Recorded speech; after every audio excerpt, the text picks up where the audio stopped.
آپ نے حضرت عمر سے فرمایا عمر تیرے زمانے میں ایک شخص آئے گا، اس کا نام ہوگا اویس، اس کا قبیلہ ہوگا مراد، اس کی شاخ ہوگی کرن، اس کا رنگ ہوگا کالا، قد ہوگا درمیانہ، اور ایک سفید نشان اس کے جسم پر ہوگا۔ جب وہ آئے تو تم اس سے دعا کرانا، علی تو بھی کرانا، عمر تو بھی کرانا، اور میں قسم کھا کے کہتا ہوں کہ اویس جیسوں سے دنیا بھر جائے تو عمر و علی کے ایک بدن کے بال کے برابر نہیں، لیکن اس کے ذریعے سے ایک پیغام آگے پہنچانا تھا۔ تو حضرت عمر اور حضرت علی حیران ہو کر دیکھنے لگے کہ ہمیں کہا جا رہا ہے کہ اویس سے دعا کروائیں، وہ ہم صحابی وہ تابعی۔ تو آپ نے فرمایا اس نے ماں کی ایسی خدمت کی ہے، جب وہ ہاتھ اٹھاتا ہے تو اللہ ہاتھ واپس خالی موڑتا ہی نہیں۔ یہ پیغام پہنچانا تھا کہ ماں باپ کے آگے جھکو۔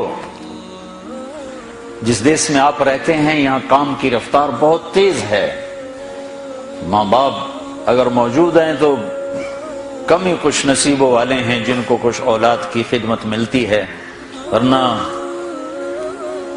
دیواروں کے ساتھ ہی زندگی گزر رہی ہوتی ہے۔ تو عمر رضی اللہ عنہ جب خلیفہ بنے تو ہر سال حج کرتے تھے، ہر سال ان کو ڈھونڈواتے۔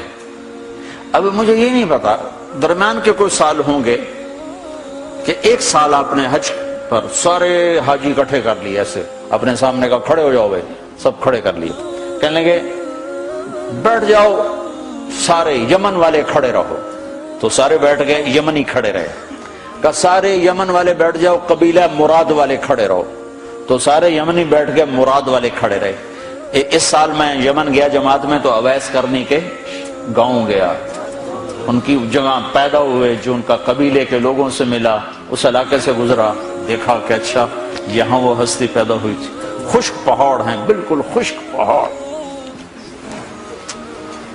پھر آپ نے کہا مراد والے بیٹھ جاؤ، قرن والے کھڑے رہو، تو صرف ایک آدمی باقی بچا۔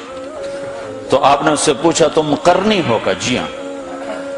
اویس کو جانتے ہو؟ کہ جانتا ہوں، میرا سگا بھتیجا ہے، میرے بھائی کا بیٹا، لیکن وہ تو تھوڑا پاگل سا ہے، آپ اس کا کیوں پوچھ رہے ہیں؟ تو عمر رضی اللہ تعالیٰ نے رونے لگے، کہا وہ نہیں، تو پاگل نظر آتا ہے۔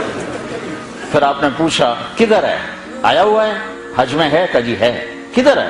کہ جو اونٹ چرانے نکلا تھا عرفات کی طرف۔ تو حضرت عمر نے حضرت علی کو ساتھ لیا اور دوڑ لگائی اور پہنچے عرفات کی طرف، تو دیکھا تو ایک آدمی ایک کیکر کے درخت کے نیچے نفل پڑ رہا اور اونٹ اس کے چاروں طرف چل رہے۔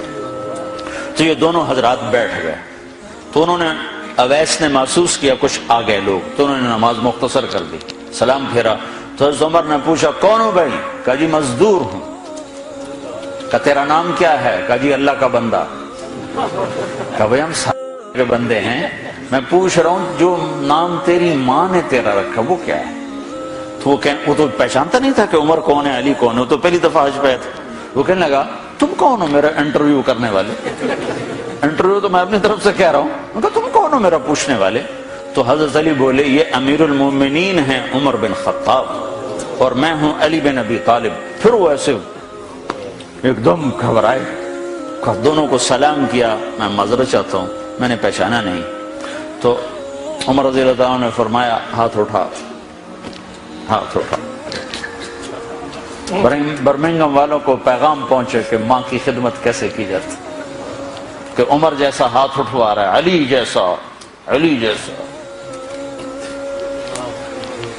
تو وہ کہنے لگے میں آپ کے لیے کیسے ہاتھ اٹھاؤں، میری اوقات ہے کہ میں آپ کے لیے دعا کروں؟ کہاں، ہمیں ہمارے نبی کا حکم تھا کہ اویس آئے تو اس سے دعا کروانی ہے، کہ جب وہ ہاتھ اٹھاتا ہے تو وہ ہاتھ خالی نہیں آتے۔ کس وجہ سے؟ تہجد، جہاد، تبلیغ، ذکر، تلاوت، تسبیح، حج، عمرے، نمازیں، روزے، ذکر، تلاوت۔ کس وجہ سے؟ نہیں، ان میں سے ایک وجہ بھی نہیں، ماں کی خدمت کی وجہ سے۔ پھر ایک اور جگہ آپ نے فرمایا کہ لوگ جب جنت میں چلیں گے تو اویس بھی چلے گا، جب جنت کے دروازے پر پہنچے گے تو اللہ تعالیٰ فرمائیں گے اویس کو روک لو باقی کو جانے دو۔ تو اویس گھبرا جائیں گے، کہیں گے یا اللہ مجھے کیوں روک لیا ہے؟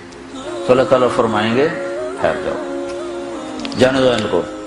ہاں بھائی، اب یہ سامنے جہنم کے لوگ کھڑے ہوئے ہیں، تو شفاعت کر، تیری تو فعل لاکھوں انسانوں کو جنت میں ڈالوں، تجھے اس لیے روکا ہے کہ تو شفاعت کر، جدھر تیری انگلی اٹھتی جائے گی ان کے لیے جنت لکھتی چلی جائے گی، ان کے لیے جنت لکھتا چلا جاؤں گا، جدھر جدھر تو انگلی اٹھائے گا۔ صرف پونڈ ہی سب کچھ نہیں، مائیں بھی بہت کچھ ہے، صرف پونڈ ہی سب کچھ نہیں ہے، باپ بہت کچھ ہے۔